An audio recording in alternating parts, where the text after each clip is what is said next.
Hello students, मैं doctor Lata Agrawal, associate professor history, SPC government college Ajmer.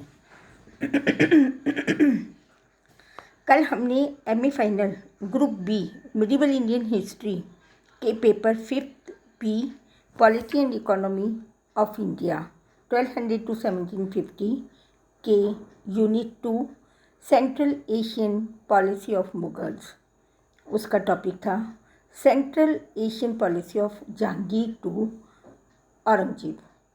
हमने कल अजमेर अकबर के बारे में अध्ययन किया था। मध्य एशिया की नीति जो बाबर से ही प्रारंभ हो गई थी, बाबर भी उसको नियंत्रित करने में असफल रहा और औरंगजेब तक मुगल काल के सभी सम्राट एक ओर से वह मध्य एशिया की नीति में प्रायः असफल रहे।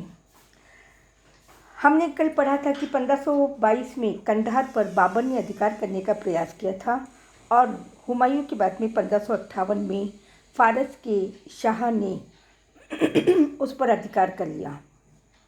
अकबर ने काफ़ी प्रयास किया उसको पुनः प्राप्ति के लिए, परंतु अकबर असफल रहा। जहांगीर के शासनकाल के लिए कंधार के लिए मुगल फारस संघर्ष हुआ। शाह के हाथ से कंधार निकल गया। 1594 में अकबर ने कंधार पर अपना अधिकार कर लिया। इनसे शाह बुरी तरह तिलमिला गया और पुनः कंधार पर विजय करने की योजना बनाने लगा। और 1606 में शाह अब्बास ने एक सेना कंधार भेजी और मुगलों ने उसे वापस खदेड़ दिया। शाह अब्बास की यह कारगुजारी जहांगीर को नागवार हुई और उसने कंधार की सुरक्षा और बढ़ा दी। शाह अब्बास ने अपनी कूटनीतिक नीति से 1606 में पराजित होने के बाद उपहार लेकर के जहांगीर के पास भेजा। शाह अब्बास अपनी कूटनीतिक चाल में सफल हुआ और जहांगीर ने कंधार की तरफ ध्यान देना बंद कर दिया। उसने समझा कि शायद शाह अब्बास उसका मित्र बन चुका है और वह जहांगीर को पुनः आक्रमण करने के लिए नहीं कहेगा। 1622 में शाह सेना ने कंधार के दुर्ग पर घेरा डाला और पुनः युद्ध की स्थिति उत्पन्न हो गई। जहांगीर ने अपने पुत्र खुर्रम को आक्रमण करने के लिए वहाँ अव्यवस्था फैली, उसको व्यवस्थित करने के लिए भेजा। 1622 में कंधार पर जहांगीर की सेना ने आक्रमण कर दिया और 45 दिन तक कंधार के दुर्ग की घेराबंदी की, अपने अधीन कर लिया। और जहांगीर को एक पत्र द्वारा सूचित किया गया कि कंधार पर उसका अधिकार न्याय संगत है, परंतु जहांगीर ने यह दावा स्वीकार नहीं किया। 1611 में अपना अधिकार जमाने के लिए चंगेज खान के वंशजों में इमाम कुली उज़्बेक ने समरकंद पर अधिकार कर लिया। इससे स्पष्ट होता है कि जहांगीर उत्तर पश्चिमी सीमांत नीति में पूर्णतः असफल रहा। उसने शाह अब्बास को आसानी से कंधार पर अधिकार करने का अवसर प्रदान किया। इतिहासकार का कहना है, जहांगीर के दरबार में खुर्रम व नूरजहाँ गुट के आपसी झगड़े ने जहांगीर को अपंग बना दिया और वह चाहते हुए भी शाह अब्बास के विरुद्ध कोई कदम नहीं उठा पाया। इसी प्रकार हम देखते हैं कि शाहजहाँ स्वयं सेना लेकर के काबुल पहुंचता है और मुराद को इस अभियान का भार सौंपता है। 1646 में मुराद ने बुल्ख पर आक्रमण कर दिया। नजर मोहम्मद भाग खड़ा हुआ, मुगलों का बुल्ख पर अधिकार हो गया। इसके बाद सारे शहर में लूटमार कर धन एकत्रित किया गया और मुराद ने तिर्मिस पर अधिकार कर लिया। नजर मोहम्मद को शिवार धन स्थान पर हराया। पराजित होकर वह भाग करके फारस चला गया। राजकुमार मुराद अब वहाँ कठिन जीवन से ऊब गया और पिता शाहजहाँ से वापस बुलाने की प्रार्थना करने लगा। शाहजहाँ ने कूटनीति से काम लेने की सोची और नजर मोहम्मद को पत्र लिखा, जिसमें कहा, हमारा उद्देश्य बल्क से दुष्ट व्यक्तियों का दमन करना है, फिर बल्क तुम्हें सौंपना चाहते हैं। जब नजर मोहम्मद का पुत्र अब्दुल अजीज भी सेना लेकर युद्ध के लिए ऑक्स नदी पर आ गया। औरंगजेब को उसके स्थान पर मुराद के स्थान पर भेजा गया था। औरंगजेब के धैर्य और साहस ने उज़्बेकों को प्रभावित किया। औरंगजेब ऑक्स नदी से आगे नहीं बढ़ सका। उसकी सेना के लोगों के लिए उपयुक्त जलवायु नहीं थी। औरंगजेब ट्रांसऑक्सियन से लौट आया और उज़्बेकों के हमले का उत्तर देने हेतु अफ़गानिस्तान आ गया। औरंगजेब को शाहजहाँ ने समाचार भिजवाया, यदि नज़र मोहम्मद क्षमा याचना करता है तो उसे स्वीकार कर लिया जाए। नज़र मोहम्मद ने अपनी पोती द्वारा माफ़ी मांगी। इस पर चौकियों में पड़ी मुग़ल सेना कुछ ढीली होने के कारण और नज़र मोहम्मद को उसका देश वापस मिलने लगा। औरंगजेब को काबुल से वापस लौटना पड़ा और रास्ते में उज़्बेकों द्वारा उसे बहुत परेशान किया गया। इस प्रकार औरंगजेब के वहाँ से रवाना होते ही कंधार उसके हाथ से 1649 में निकल गया। 1652 में शाहजहाँ ने पुनः औरंगजेब को कंधार के लिए नियुक्त किया और 1649 में असफलता का वो बदला लेना चाहता था, परंतु औरंगजेब असफल रहा। अब कंधार विजय का कार्य दारा को सौंपा गया। औरंगजेब की असफलता से दारा प्रसन्न था। उसे विश्वास था कि वह 7 दिन में कंधार पर अपनी विजय कर लेगा, परंतु शरद ऋतु के आगमन ने दारा यह योजना भी असफल कर दी। इधर मुगलों का गोला बारूद भी समाप्त हो गया, इसलिए अक्टूबर 1653 में सेना को वापस बुला लिया गया। शाहजहाँ की मध्य एशिया की नीति असफल रही। इसी प्रकार औरंगजेब भी मध्य एशिया की नीति में अपने काल में ध्यान नहीं दे पाया।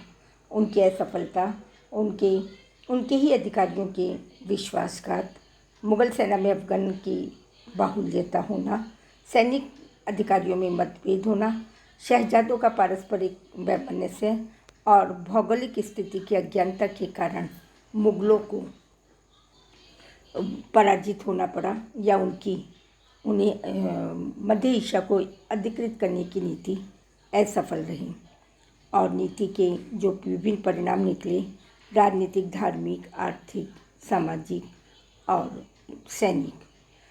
राजनीति के अंतर्गत वह असफल रहने से कंधार उसके हाथ से निकल गया और फारस भारतीय मुग़ल सम्राटों के शत्रु बन गए। कंधार में मध्य एशिया को कैप्चर करने के लिए या उसे अधिकृत करने के लिए उन्होंने हर संभव प्रयास किया और जो अर्थव्यवस्था थी वह डगमगाने लगी, क्योंकि सारे सैनिकों को रसद सामग्री सुलभ कराने के लिए या उस पर विजय प्राप्त करने के लिए उसे सैनिक पर या सेना पर अधिकाधिक व्यय करना पड़ा और मध्य एशिया के राज्यों के द्वारा उन्हें किसी प्रकार की आर्थिक सहायता या लूट का धन प्राप्त नहीं हो सका। परिणामतः शाहजहाँ ने इसे खो दिया और व्यापार पर अधिकार स्थापित नहीं हो सका और इतना धन खर्च हो गया कि राजकोष रिक्त होने लगा। इसी प्रकार हम देखते हैं सामाजिक कारण में स्त्रियों की बहुत दुर्दशा हुई और समाज प्रभावित हुआ। धार्मिक कारण में भी हम देखते हैं कि मुग़ल सम्राट जो कट्टर इस्लाम संप्रदाय सुन्नी वंश के थे या सुन्नी संप्रदाय के थे, उनकी अफ़गानों पर बढ़ती हुई स्थिति के कारण और या अफ़गानों को कट्टर इस्लाम बनाने के लिए तलवार के बल पर उन्होंने प्रयास किया, परंतु वह प्रयास भी उनका असफल रहा। सैनिक कारण के हम देखते हैं कि उसके मुग़ल सम्राट के हजारों सैनिक हताहत हुए या उन जो प्रशिक्षण दिया गया था उन सैनिकों में एक जो बाबर या अकबर ने उनमें एक धार्मिक भावना के आधार पर जोश जो भरा था या उन्हें अपने साम्राज्य के प्रति जो एक व्यवस्था होनी चाहिए थी सैनिकों में, जो उनके प्रति सत्यता विश्वास था, वह उसका अभाव था और कई उसके ऐसे सेनापति मारे गए जो युद्ध में निपुण थे। सैनिकों की सेना में भर्ती बंद कर दी गई थी और सैनिक शक्ति का ह्रास होने के कारण वहाँ तक साम्राज्य विस्तार संभव नहीं हो सका। इस प्रकार हम देखते हैं कि जहांगीर से औरंगजेब तक के बीच में जो भी मध्य एशिया की नीति या मध्य एशिया को अधिकृत करने का उन्होंने प्रयास किया, वे सारे प्रयास भारत से दुरुस्त होने के कारण या फिर वहाँ के शासकों के द्वारा राज्य का इसका प्रतिरोध करने के कारण असफल हो गए। अफगान युद्धों ने न केवल अपनी व्यवस्था को शाही व्यवस्था को धराशायी करा, परंतु उसके राजनीतिक परिणाम और भी गंभीर हुए और मुगल सेना एक सशक्त सेना के सामने नहीं टिक सकी। इसके अतिरिक्त पश्चिमोत्तर सीमांत क्षेत्रों में अव्यवस्था के कारण भी मुगल सम्राटों को असफलता का सामना करना पड़ा। भारत में जो उनका साम्राज्य धीरे धीरे स्थापित या व्यवस्थित हो रहा था, उसमें यदि मुगल सम्राट में कोई दरार पड़ जाती तो शायद मध्य एशिया की नीति उनकी डामाडोल हो जाती। इतिहासकारों ने मुगलों के मध्य एशिया के साहसिक कार्यों को भी दुर्भाग्यपूर्ण अंत बताया।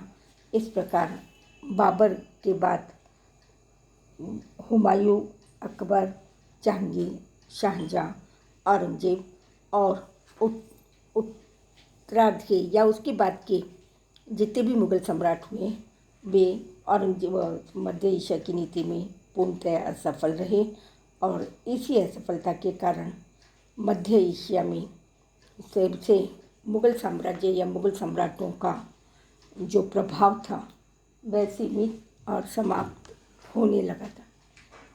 बच्चों, आपके एक ही प्रश्न आता है कि इनकी सेंट्रल एशिया की नीति का क्या प्रभाव पड़ा, क्या परिणाम था और वो असफल क्यों हुए। मूलतः अकबर से प्रारंभ होती है सेंट्रल एशिया की नीति और औरंगजेब पर समाप्त हो जाती है। हालांकि इन्होंने अथक प्रयास किया, परंतु इनके प्रयास असफल रहे। धन्यवाद।